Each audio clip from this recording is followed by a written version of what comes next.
is this elven King Ezel. He is so stunning I can't even look away. But now, he just lies in a freezing coffin with his eyes shut tight. This is the elven king who guards humanity for a century. The husband my father fears and Lyra runs from. He isn't as terrifying as the rumors say. Maybe it is some kind of shared tragic fate. But I find myself reaching out for the cold coffin. But the next second, it is as if the coffin senses something. As if trying to protect the elven king, they riot. They see me as a threat and want me dead. I instinctively clutch the tear of the stars, my mother's last shield. But the moment the black vines touch the necklace that just saves my life, it shatters like fragile glass with a loud crack.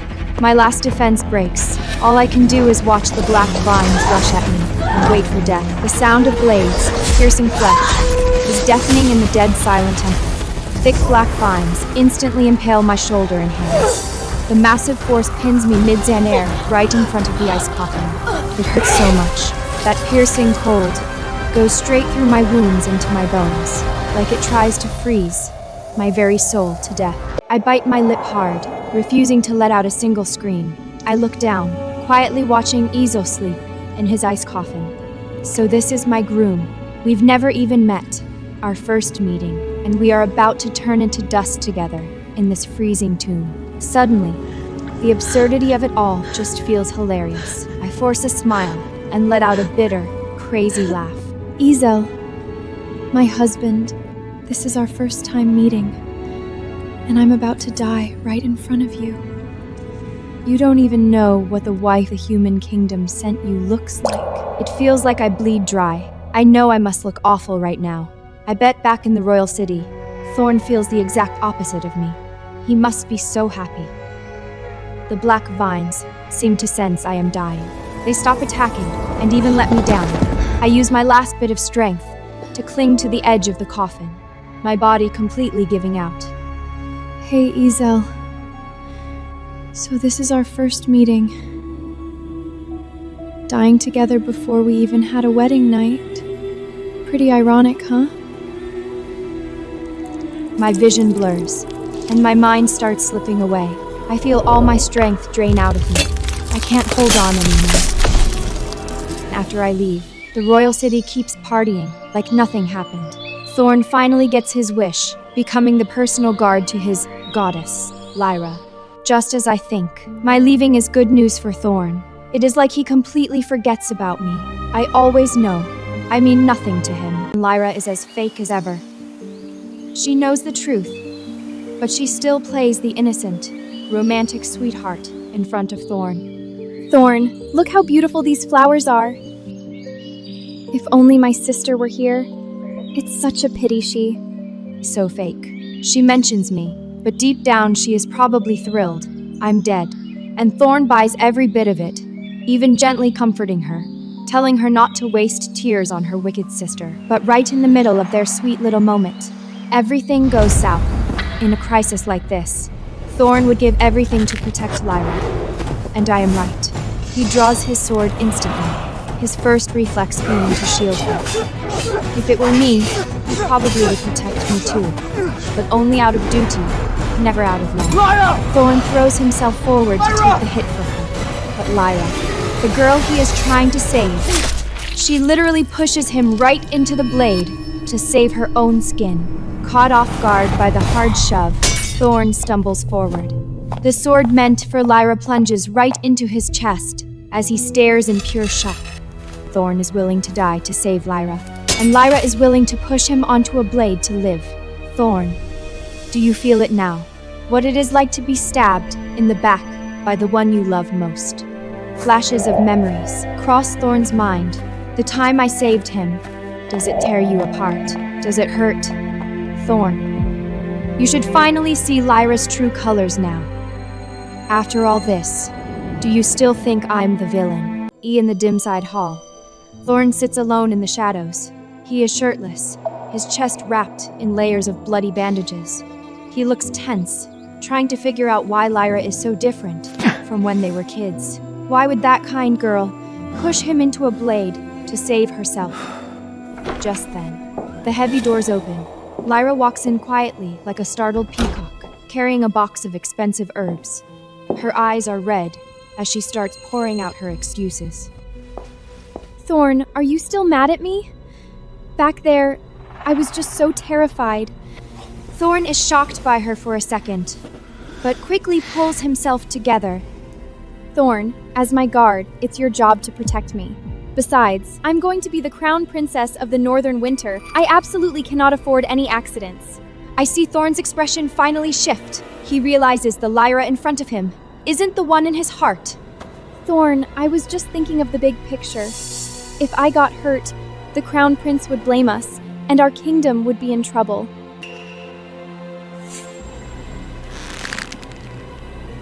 For the big picture? The big picture. Listen to that. She uses you as a human shield and then expects you to be grateful. She gives you the chance to die doing your duty.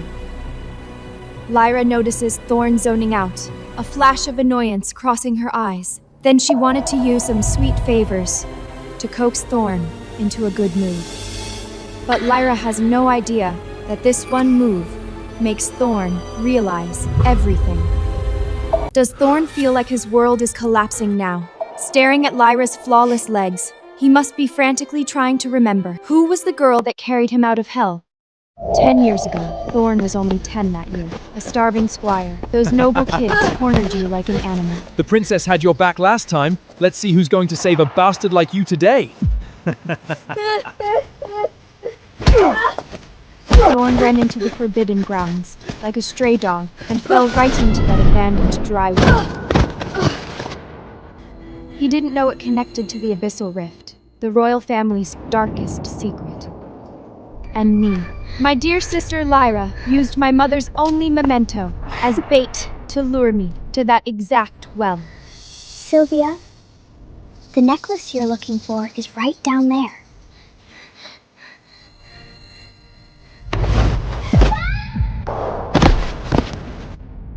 I was desperately searching for a way out in that underground maze, so hopeless I just wanted to die. But then I heard Thorn groaning. I could have escaped alone. There was a breeze down there, and following it would have led me out. But looking at Thorn, I saw myself. I carried Thorn on my back, crawling inch by inch through a tunnel, covered in sharp rocks. Those jagged stones sliced right into my legs. I could feel Thorn dehydrating, so I pressed my bleeding wound against his lips, letting him drink my blood to survive. That is how I got that ugly scar on my leg.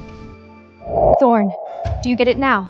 The girl who fed you her blood and carried you out of hell is the one you personally sent into the fantasy forest.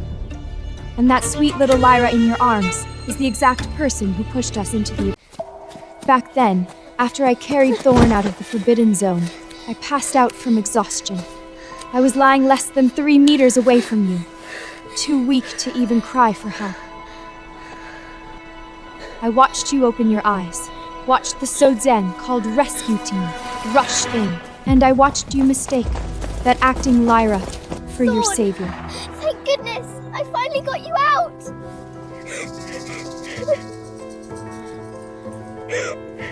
Father! Please save him! I scraped my hands raw trying to rescue him! Thorn looks at Lyra, his eyes full of suspicion. He wants to confirm it, wants to tell himself it is all just a misunderstanding. But Lyra can't give him the answers. Lyra, do you remember what you fed me 10 years ago down in that well? Oh, it's been so long. Who remembers those little details? It must have been the finest holy water from the palace. I slipped away to get it just to save you. Holy water. Ha. Lyra can't answer him, and the disappointment in Thorn's eyes deepens. Then, what did the exit look like? How did you carry me out? Thorn, what is wrong with you today? That was too horrific. I blocked it all out ages ago. I just remember saving you. Isn't that enough? Thorn's heart goes cold, looking at this woman full of lies, who can't even match up the basic details. He feels a wave of nausea and terror like never before. He suddenly swings his arm, throwing Lyra's hand off so hard she stumbles. Don't touch me! Thorn, How can you treat me like this? I saved your life! Saved. Hearing that word now must be the biggest joke in the world to Thorn. He turns his back to Lyra, his shoulders shaking violently. I'm not in a good mood. Just leave. Get out! Thorn, you're going to regret this!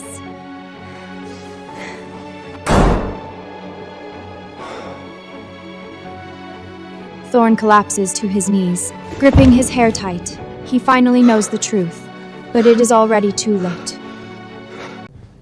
Thorn wanders the empty hallways like a ghost, his eyes hollow and terrified. The fragmented memories in his head are tearing down his defenses piece by piece. He stops dead in his tracks, finally realizing one thing. If Lyra didn't save him, then who did? No. Impossible. Everyone in the city said Lyra was the kind one, and Sylvia was the bully.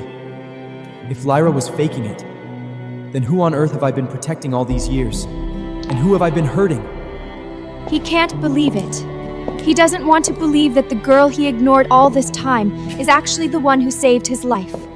Brows furrowed, he walks toward my room. This is the first time you've stepped into my room in 10 years.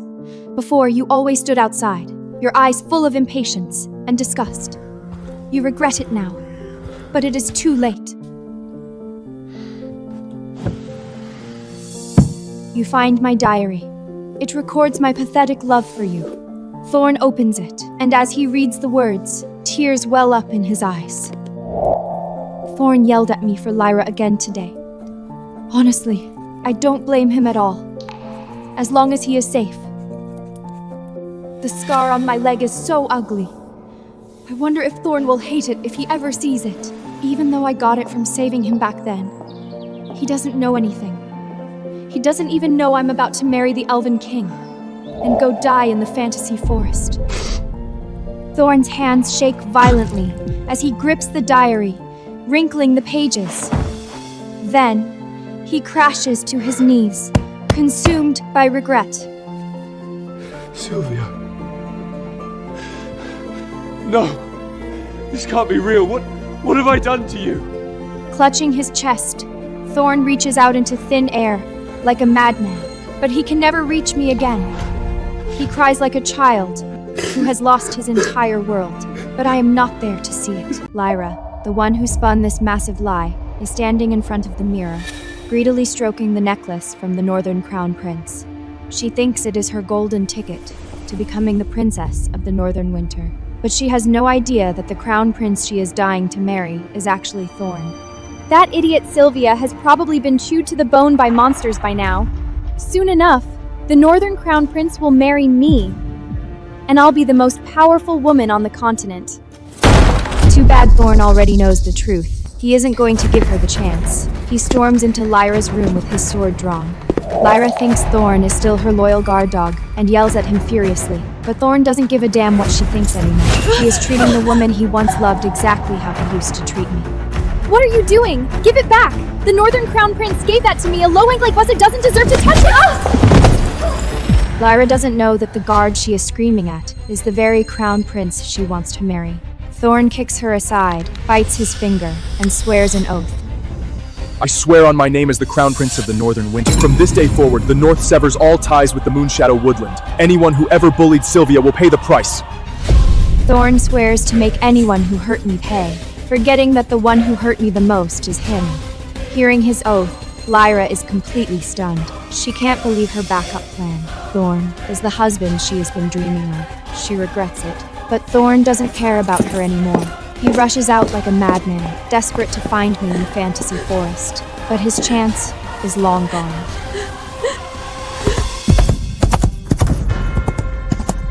Sylvia, wait for me! You have to stay alive! The fantasy forest is just as terrifying as the rumors say. I feel like I am being bled dry. But then, a massive surge of power hits, driving away the black vines trying to devour me. It is like they are terrified. Just as I am wondering what is going on, a massive shockwave of dark gold and emerald magic erupts from the ice coffin. Click below to subscribe and watch the full version.